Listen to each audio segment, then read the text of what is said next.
Grüß euch und herzlich willkommen zur Sternstunde Religion. Seid ihr schon einmal in der Synagoge gewesen? Habt ihr schon mal an einem muslimischen Gebet teilgenommen? Oder seid ihr schon mal bei einer Zen-Meditation dabei gewesen und habt nicht so recht gewusst, wie euch zu verhalten?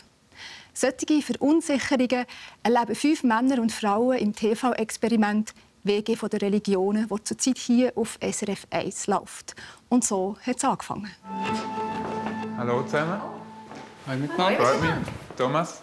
Dagmar. Hallo Thomas. Zeynab, freut mich. Hallo Johannes. Zeynab, freut mich. Hallo Johannes. Sind ihr schon länger da? Wir haben auf euch gewartet.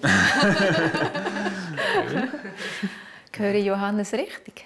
Johannes. Also im Sinne von, bist du der christliche Vertreter? Aha, ja, aber Thomas ist genauso. Ja, Thomas ist auch noch Apostel.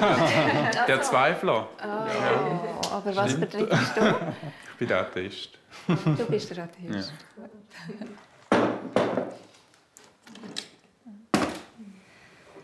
Und er sind einfach Muslim und Buddhist. Das habe ich auch gedacht. Ja. Buddhistisch habe ich gedacht. Ja. Wieso? Ja, Irgendwie habe ich immer das Bild, wenn ich sagen wir, europäische Buddhisten oft etwas Schwarzes, manchmal ein bisschen so längerliche Kleidung, eher lose, habe ich so ein bisschen das Bild drin. Okay. Ja. Aber es war einfach so Intuition. Ja, von dir hat man kein Bild haben. Ich habe keine Ahnung, eigentlich, wie so ein Atheist aussieht. Ja. Ja, ganz normal. Bei uns im Studio begrüße ich jetzt Johannes und Zeynab. Herzlich willkommen. Wir haben abgemacht, dass wir zu eurem Schutz nur eure Vornamen sagen, so wie es auch in der Sendung «WG der Religionen» der Fall ist. Gerade vielleicht zuerst, habt ihr Angst vor negativen Reaktionen, Zeynab? Das war sicher etwas, das ich mir ganz gut überlegen musste, auch bevor ich zugesagt habe, da mitzumachen. Weil ich davon ausgegangen bin, dass es ganz viele Reaktionen wird geben und darunter sind sicher auch negative mit dabei. Deswegen ist das, glaube ich, von den Produzenten auch als Schutz für uns ein bisschen so angeboten worden. Ich war sehr froh gewesen. Wobei eben, also, wenn man jemanden finden will, dann kann man das auch nur mit dem Vornamen, gerade wenn man so einen speziellen Vornamen hat wie ich. Johannes, habt ihr die gleichen Bedenken gehabt? Ja, es ist sicher einfach noch schon ein Respekt da, weil Fernsehen ist halt immer noch Fernsehen. Man weiß nie genau, was letztlich dann rauskommt, wie man dargestellt wird. Von dem her war mir das auch recht gewesen. Und ja, wir stellen nur auch jemanden aus einer ganzen Religionsgemeinschaft dar und dass sich nicht alle werden mit uns identifizieren können. Das war von vornherein klar gewesen. Und von dem her werden wir, glaube ich, so oder so kontrovers diskutiert, egal wie wir uns gegeben hätten. Ihr studiert Philosophie und Religionswissenschaften. Ihr seid Bildungsbeauftragte im Haus der Religionen in Bern. Die sind praktisch beide sozusagen mit einem professionellen Zugang zur Religion da dabei. Ist das Voraussetzung für an dieser Sendung teilzunehmen? Ich glaube, nein, es ist nicht Voraussetzung, aber es ist sicher, so wie ich es mitbekommen habe, sind schon Leute gesucht worden, die ein gewisses Vorwissen mitbringen oder zumindest ein gewisses Interesse. Und ich glaube, ein Interesse und eine Offenheit ist sehr oft halt auch mit Wissen schon verbunden. Und ich habe das Gefühl, durch das haben wir fast alle schon irgendwo ein kleines Niveau. Also ich meine, man kann sagen, Dagmar als Nonne ist eigentlich schon viel zu professionell oder so, aber ich glaube, so haben wir alle irgendwo ein überdurchschnittliches Vorwissen mitgebracht. Ja. Also ist das Vorwissen quasi Voraussetzung, für dass man überhaupt miteinander ins Gespräch kann? Aber kann man dann noch die einfachen Fragen aneinander richten? Ich glaube nicht, dass das Vorwissen eine Voraussetzung ist, aber es hat jetzt in dem Rahmen, wo man diese Sendung machen wollte, das schon sehr geholfen, weil man bis zu einem bestimmten Grad auch sensibilisiert war, was die interreligiösen und interkulturellen Fragen anbelangt. Und entsprechend sich vielleicht auch viel eher eben auf Augenhöhe auf diesen Dialog einlassen konnte. Also gewisse Asymmetrien, die es sonst gibt in diesem Dialog, haben so zur Seite geschafft werden. Andererseits war es vielleicht schon auch eine Schwierigkeit, weil wir halt häufig schwierige Fragen besprochen und diskutiert haben. Und dann die Produzenten auch gefunden haben, ja, also jetzt, sie sind sich nicht sicher, ob man das jetzt am Durchschnittszuschauer so kann präsentieren kann und die dann auch noch werden nachkommen und können mitkommen in unseren Gesprächen, weil es zum Teil eben wirklich sehr komplexe Themen waren. Ja. Jetzt stelle ich mir vor, sich mit Religion oder seiner eigenen Religiosität zu exponieren, das ist ja nicht so selbstverständlich. Was war eure persönliche Motivation, da mitzumachen?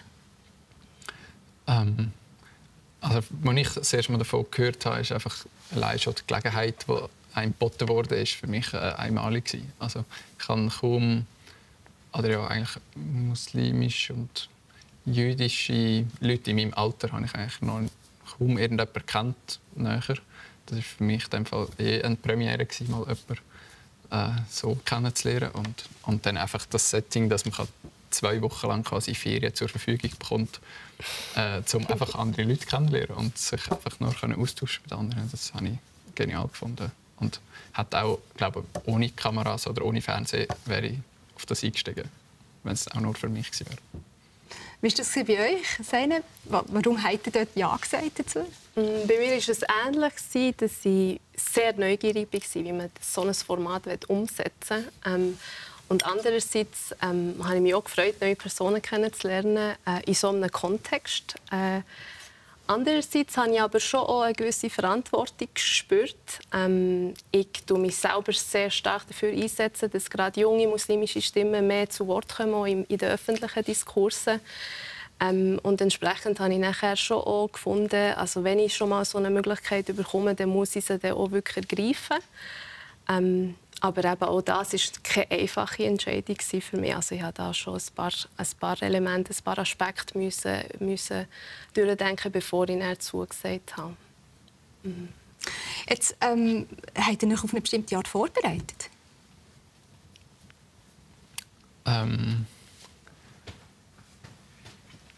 Es gibt ja, nein, also ich glaube, das Einzige, was ein bisschen vorbereitend war, ist, dass ich im Vorfeld für das Projekt gebetet habe.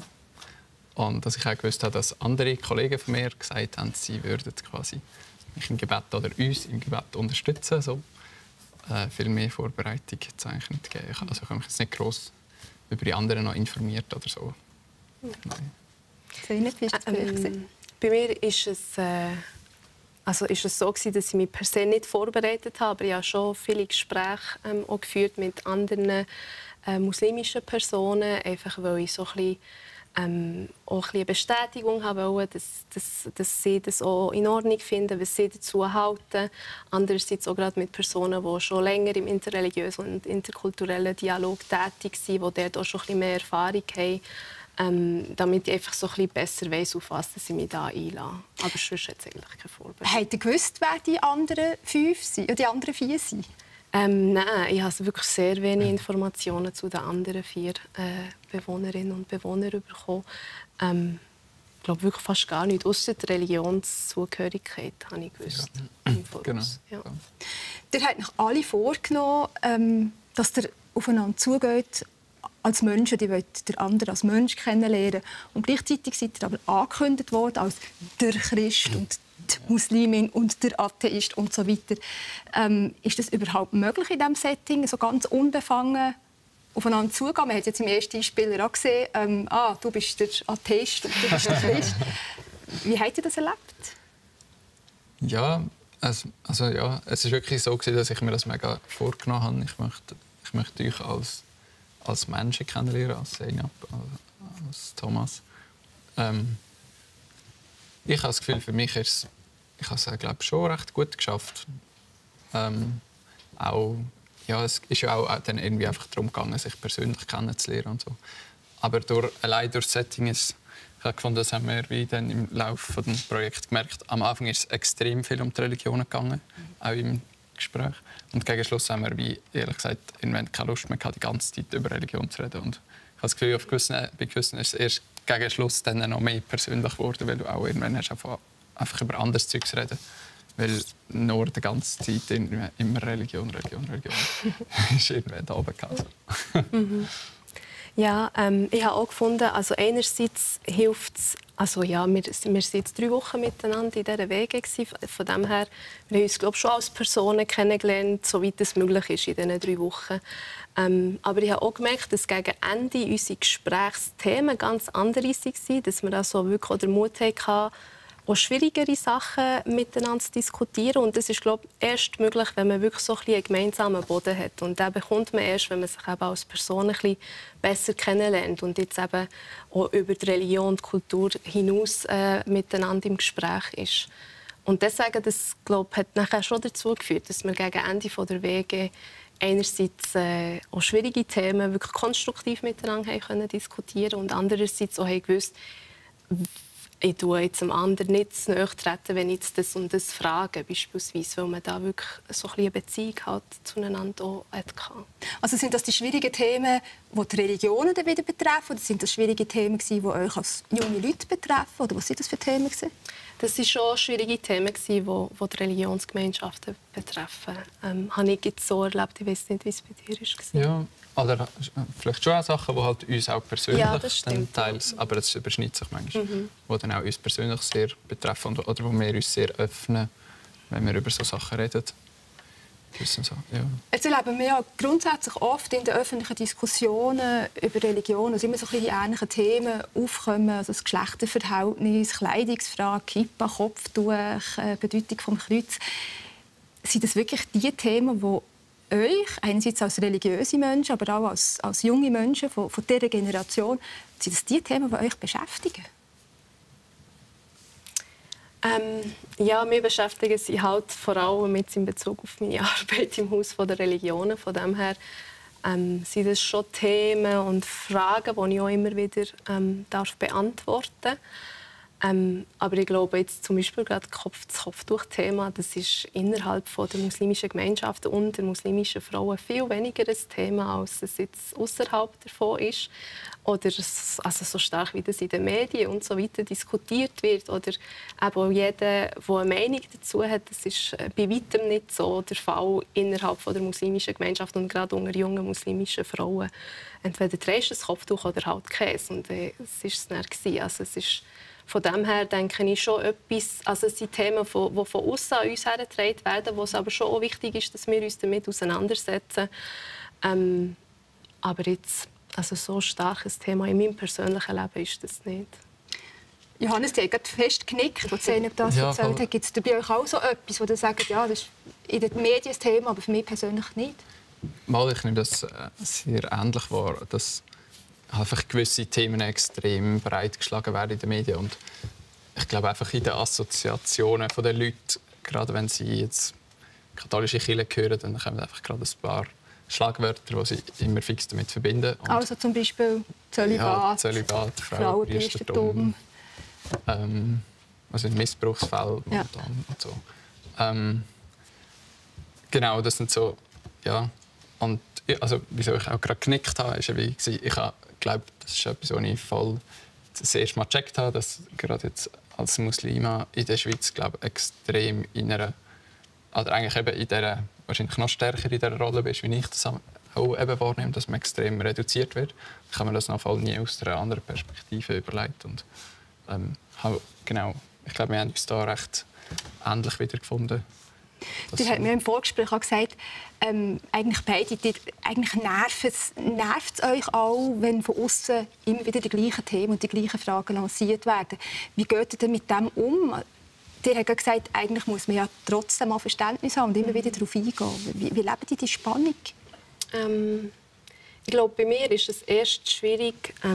Also es kommt sehr darauf an, auf den Kontext, in dem, wo die Frage gestellt wird. Bei mir ist es, ich glaube, schwierig, wenn in der Frage schon bestimmte Vorurteile mit drin sind und die Person, die fragt, eigentlich einfach die Vorurteile noch einmal möchte bestätigt bekommen, egal wie sie antwortet. Also gerade jetzt zum Beispiel Stellung der Frau im Islam, das ist schon etwas, wo ich immer wieder dazu Position nehmen muss. Und dann kann ich einerseits antworten, ja, ich finde das schon auch problematisch. Wir sind in den muslimischen Gemeinschaften schon auch noch haben einen weiten Weg vor uns, bis die Gleichstellung zwischen Mann und Frau auch gewährleistet ist in den Gemeinschaften. Genau gleich, wie es auch in anderen Gemeinschaften ist, genau gleich, wie es auch in der schweizerischen Gesellschaft ist. Und dann bekomme ich häufig als Antwort, ja, eben, seht ihr, der Islam, das ist das Problem. Und andererseits kann ich aber die Frage auch beantworten, indem ich jetzt von meinem eigenen Beispiel ausgehe, sage, ich als muslimische Frau erachte meine eigene Religion eigentlich eher als Stütze, als Motivation, mich als Frau weiterzuentwickeln, meine Fähigkeiten zu entfalten. Und dann bekomme ich als Antwort, ja, ihr seid ein spezieller Fall. Also irgendwie kann man gar nie, man kann gar nie richtig antworten. Einerseits. Von dem her wünsche ich mir vor allem, dass es ehrlichere Fragen sind, die mir gestellt werden, wo man wirklich etwas dazu lernen möchte. Fragen und Antworten und allgemein über Religion zu reden, ist das eine. So richtig spannend wird es aber erst, wenn man seine Komfortzone verlässt und bei einer Zeremonie oder einem Gebet von einer anderen Religion teilnimmt. Schauen wir nochmal in die Wege der Religionen. In Dankbarkeit bringen wir allen Buddhas und Bodhisattvas diesen Weihrauch dar. Möge er so wohlriechend sein wie die Erde selbst, unsere volle Achtsamkeit widerspiegeln und die Frucht des Verstehens und der Liebe. Assalamu alaikum wa rahmatullah. Für mich ist es ab irgendwann, habe ich mich dann nicht mehr auf die Mitbewohner konzentrieren, weil ich dann selber auch so ein bisschen, in meinen Gedanken und auch vor allem in der arabischen Rezitation vertieft war. Aber ich habe das Gefühl, es hat wirklich ihnen einen besonderen Einblick gegeben, vielleicht auch in Islam und in die islamische Gemeinschaft, bei diesem Gebet dabei zu sein und dann auch noch das Gespräch mit dem Imam. Am Abend wird es richtig sinnlich. Wir denken vor allem auch an die verfolgten Christinnen und Christen. Wir denken an unser Land, die Schweiz, wo wir ja eben morgen den Betttag begehen. Ja, da hat es mich einfach Wunder genommen, wenn man euch so in der Kamera im Bild gesehen hat. Was ist euch da jeweils durch den Kopf gegangen, wenn ihr an den Gebeten oder an den Zeremonien von anderen Religionen teilgenommen habt? Johannes? Ich glaube, Verschiedenes. Also gerade jetzt wieder in der Moschee habe ich gefunden, für mich persönlich, es war auch eine riesige Ehre, dort dabei zu sein. Mal. Ja, ich weiss. Ich glaube, oder, ja, zumindest Dagmar dürfte eigentlich sicher nicht so dabei sein als Frau. Ich glaube, auch sonst ist es jetzt schon nicht so. Das ist eine sehr persönliche Sache, wenn man das so auch öffnet. Und ja, ich glaube, gerade in der Moschee habe ich wirklich zum Beispiel auch die Ehrfurcht vor Gott, die wir auch kennen im Christentum, extrem stark erfahren. Und ja, ich glaube, das war eine grundsätzliche Haltung vom Respekt, aber ich glaube, das ist gerade in diesem Moment noch einmal stark zum Ausdruck gekommen, der Respekt vor anderen Religionen. Und speziell beim Ausschnitt jetzt bei der buddhistischen Zeremonie. Wie war das für euch? Ist das Teilnehmen eigentlich der richtige Ausdruck? Oder ist man da eher so ein bisschen Beobachter? Oder fragt sich die ganze Zeit, was mache ich da eigentlich mit? Und was darf ich? Was kann ich? Was bewegt einen in so einem Moment? Im Buddhismus ist es meiner Meinung nach ein spezieller Fall, weil wir dort ja wirklich auch Selbstversuche gemacht haben. Also es ist wirklich, wir haben auch bei Meditationen mitgemacht, wir haben auch bei Schweigemeditation zum Beispiel mitgemacht und so weiter. Deswegen war es für mich noch so etwas anderes gewesen. Beim Ritual, das sie durchgeführt haben und mir zugeschaut haben, habe ich einerseits gespürt, dass das etwas ist, was für sie sehr wichtig ist. Und entsprechend habe ich mich wirklich auch geehrt gefühlt, dass sie diesen Moment mit mir teilen. Gleichzeitig ist es aber schon auch so, dass es für mich persönlich auch fremd ist, in dieser Art Ritual durchzuführen. Von dem her denke ich, ich fühle mich geehrt, darf ich dabei sein, aber es ist wirklich, es ist für mich persönlich jetzt hat es keine sakrale Bedeutung gehabt, einfach weil ich mich nicht damit identifizieren kann. Ja. Hat es auch Momente gegeben, wo ihr euch unwohl gefühlt habt in gewissen Situationen? Also, nein, richtig unwohl glaube ich nicht. Ich sage es einmal in der Sendung, ich war froh, dass wir uns zum Beispiel bei den Buddhisten nicht auch vor dem Buddha verneigen oder so. Also, ich meine, es war eher eine grosse Freiheit immer gewesen. wir hätten auch nicht bei den Meditationen mitmachen, wenn wir nicht hätten wollen. Ja, genau. Von dem her unwohl eigentlich nicht, im Sinne von, dass man etwas machen musste, das einem widerstrebt hat. Vorher ist der Begriff respektvollen Umgang gefallen. Wenn man sich jetzt schon 2 Sendungen anschauen konnte von dieser Serie, hat man den Eindruck, die sind sehr diplomatisch, sehr respektvoll miteinander umgegangen. Ist das jetzt Teil von diesem Setting und eine Auflage oder erlebt ihr das in eurem Alltag auch so? Ich erlebe es in meinem Alltag in den meisten Fällen schon auch so. Also von dem her habe ich diese Sendung schon auch sehr viel authentischer gefunden, als was man sonst in den Medien jetzt, von den Religionen mitbekommt. Weil man wirklich Personen auch ausgewählt hat, die sensibilisiert sind, ein Stück weit, die offen sind für diesen Dialog. Man hat nicht irgendwie zum Ziel gehabt, zu polarisieren innerhalb der Wege. Es ist wirklich darum gegangen, einen konstruktiven Dialog miteinander zu führen. Und ich erlebe es so, dass das bei der Mehrheit der Menschen, die ich jetzt in meinem Alltag habe, genau gleich ist. Also das ist für mich viel eher ein Abbild von der Wirklichkeit, als man sich vielleicht sonst eben von den Medien gerade gewöhnt ist. Aber die anderen, also die hat jetzt auch gesagt, es sind alles Leute jetzt, in diesen Wegen, die interessiert sind, die sensibilisiert sind, die offen sind. Aber das entspricht ja nicht der Realität im Alltag. Es geht. Also ich kann mich das schon anschließen. Ich glaube, in der Öffentlichkeit die Stimmen, die polarisieren, das sind immer extrem wenige, extrem laute Stimmen. Und ja, ich glaube, ganz viele Leute möchten wirklich ihren Glauben einfach für sich leben, weil es ihnen etwas gibt, ohne gross andere zu verurteilen und so. Und ja, ich glaube, wenn du merkst, also wir haben jetzt noch mal aufgezeigt, dass es kein Problem ist, so nebeneinander zu leben oder miteinander sogar zu leben. Aber ich glaube, an ganz vielen Orten in der Schweiz passiert das auch. Ich glaube nicht, dass jetzt die meisten muslimischen und christlichen Familien nebeneinander wohnen, irgendwie mega Nachbarschaftskrach haben die ganze Zeit oder so. Ich habe das Gefühl, das ist wirklich etwas, was auch irgendwo einfach in den Medien so vermittelt wird. Jetzt ist ja doch die Wege auch etwas Künstliches gewesen. Also alle 5 waren sozusagen gleichberechtigt gewesen. Und in der Gesellschaft hat man klare Mehrheiten und Minderheiten. Lässt sich das ganz ausblenden in so einer Situation? Das schon nicht, weil es halt schon, also die Themen, die wir angesprochen haben, halt schon auch daraus entstanden sind, dass es eben so Asymmetrien in der Gesellschaft auch gibt.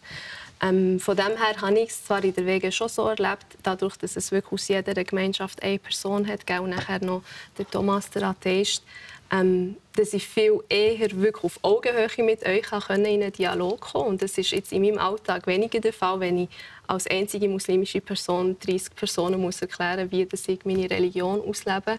Von dem her ist das in der Wege sehr viel besser zum Ausdruck gekommen. Also eben wirklich der Dialog auf Augenhöhe. Und andererseits eben die Themen, die ja gleich vorgegeben sind, auch von der Gesellschaft und auch von der Mehrheitsgesellschaft, ein Stück weit, wo wir dann besprochen haben, immer wieder. Jetzt ist mir auch aufgefallen, der Atheist, der Thomas, fordert euch als Religiöse sehr stark mit seinen Fragen heraus. Ist denn das umgekehrt gewesen? Ja, also das ist gerade das Verhältnis, das ich noch ansprechen wollte, das sicher nicht dem Realbild entspricht, dass die Atheisten quasi in der Minderheit sind gegenüber den religiös überzeugten Menschen. Ich glaube, das ist vor allem auch ich glaube, dort ist viel mehr noch die Auseinandersetzung unserer Gesellschaft zwischen Religion und Nicht-Religion. Das habt ihr auch gespürt, jetzt hier in der Wege? Ja, ich glaube, das kommt auch so über, dass halt in gewissen Fragen wirklich wir 4 religiöse Leute gegen die Meinung, die Thomas vertreten hat, gestanden sind. Jetzt habt ihr sicher auch eben Unterschiede und Gemeinsamkeiten kennengelernt zwischen den Religionen. Im nächsten Ausschnitt sehen wir jetzt, was euch aufgefallen ist an Parallelen zwischen Judentum und Islam. Es hat 2 Etagen. Das erinnert mich ein bisschen an Moscheen, wo es zum Teil auch so 2 Etagen hat. Ist der gleiche Grund wahrscheinlich dahinter? In dieser Synagoge ist es so, dass die Männer unten hocken und die Frauen oben hocken. Das ist aber nicht zwungenermaßen so. Also es kann auch sein, dass die Männer vorne hocken und die Frauen hinten hocken, oder die Frauen vorne hocken und die Männer hinten hocken, oder rechts und links. Man tut einfach jeweils eine Abtrennung machen in einer gewissen Form. Das ist ganz unterschiedlich. Manchmal sind es Pflanzen, manchmal ist es ein Vorhang, manchmal ist es eben etagenweise etc. Darf ich fragen, warum? Was ist der Hintergedanke? Ja, selbstverständlich. Es ist eigentlich ein relativ simpler Grund. Während dem Gebet geht es darum, dass man sich fokussiert und aufs Gespräch mit Gott einlädt. Ja, das ist jetzt eine von vielen Unterschieden und Gemeinsamkeiten in der Religion, aber es gibt ja auch die Unterschiede und Gemeinsamkeiten zwischen den Persönlichkeiten, also zwischen euch 5 Leuten. Wie habt ihr das erlebt? Seid ihr ähnlich unterwegs oder komplett anders? Ich glaube, dort ist es halt wichtig, sich bewusst zu machen, dass eine Person nicht nur von ihrer Religion beeinflusst ist und geprägt ist, sondern dass es ganz viele unterschiedliche Sachen sind, die mich als Person, die mich als Frau prägen. Entsprechend denke ich, sind wir schon ganz unterschiedliche Personen auch gewesen, einfach aufgrund von unserem Hintergrund, aufgrund von der Art und Weise, wie wir aufgewachsen sind, was wir heute auch machen, beruflich und so weiter. Von dem her denke ich, sind wir unterschiedliche Personen gewesen, die aber immer wieder auch Gemeinsamkeiten gefunden haben, seien das jetzt religiöse oder auch nicht religiöse, so wie das im Alltag, in meinem Freundeskreis genau gleich auch der Fall ist. Also ich glaube, das ist schon eine Gemeinsamkeit, dass du überhaupt, dass alles, oder zumindest wir 4, wir können sagen, Thomas, dass wir alles Leute sind, die sehr fest von einer Ansicht überzeugt sind, wie man sein Leben leben soll oder so. Ich glaube, das ist etwas, das grundsätzlich vielleicht schon ein bisschen raussticht in unserer Gemeinschaft, weil viele Leute oder vielleicht das auch nicht thematisieren oder versuchen, oder wagen zu behaupten, auch gar nicht haben, dass es gar nicht mehr so wichtig ist, so klare Linien zu haben. Könntet ihr euch denn vorstellen, in so einer WG im realen Leben zu bestehen oder zu leben? Ja, ich glaube es durchaus. Also, gerade jetzt, ich meine, es kommt darauf an, wenn ich jetzt mit dem Schirtei zusammenwohne, dann müsste ich mich an eine getrennte Küche. Also der jüdische Teilnehmer, genau, ja. Milchküche und Fleischküche getrennt. Ich glaube, ja, das wäre etwas, ich weiß nicht, vielleicht würde mich das irgendwann anfangen nerven, aber grundsätzlich jetzt mit diesen 4 Leuten, die ich hier kennengelernt habe, könnte ich mir durchaus vorstellen, zusammenzuwohnen. Wir sind schon fast am Ende. Noch eine Frage. Zeynep, hat es sich gelohnt für euch, an diesem Projekt teilzunehmen? Bisher schon, ja. Also die Erfahrung an sich war super. Es war wirklich eine der schönsten Erfahrungen, die ich bis jetzt in meinem Leben machen durfte. Ich hoffe, dass es sich auch in Zukunft wird lohnen. Ich hoffe wirklich, dass ich auch mit einen Beitrag leisten für ein friedliches Zusammenleben. Ich hoffe wirklich sehr, dass auch andere sich ein Beispiel auch ein Stück weit nehmen. Gerade Medienschaffende auch sehen, dass es so eine Möglichkeit ist, eine Chance ist, wenn man Religion auf diese Art und Weise darstellt. Und ich denke, dort ist es gerade in Bezug auf meine Religion schon so, dass man sehr, sehr viel noch schaffen muss und sich muss weiterentwickeln muss, um dort das verzerrte Bild noch ein bisschen richtig zu stellen. Andererseits denke ich aber eben auch, dass es an uns Musliminnen und Muslimen liegt, hier in der Schweiz zu zeigen, dass wir genau gleich auch Teil sind von unserer Gesellschaft, dass wir da ganz seit Jahrzehnten schon da mitleben, Schweizer Bürgerinnen und Bürger sind. Und dort gibt es ja auch wirklich von muslimischer Seite immer wieder Kampagnen, wie jetzt eben zum Beispiel die aktuelle Swiss Muslim Stories, wo es darum geht, zu zeigen, Muslime sind ganz normale Menschen, ganz normale Schweizer Bürger, die Lehrpersonen sind, Fahrlehrer sind, Künstlerinnen und Künstler sind. Also von dem her hoffe ich, dass wir da wirklich etwas bewirken können, dass man das Thema Religion in unseren Medien anders behandelt. Wir sind jetzt schon am Ende. Die letzte von den 4 Folgen wird nächsten Donnerstag gezeigt und alle 4 Folgen sind auch bei uns auf der Website zu sehen. Ich bedanke mich ganz herzlich, dass ihr da seid, Johannes und Zeynep. Danke vielmals. Unser Verhältnis zu Tieren ist ambivalent. Die einen essen sie, die anderen erklären sie zu Familienmitgliedern. Und in Indien werden gewisse sogar verehrt aus religiösen Gründen. Hier seht ihr jetzt den Film «Der Kult um heilige Tiere». Euch einen schönen 3. Advent, einen schönen Sonntag.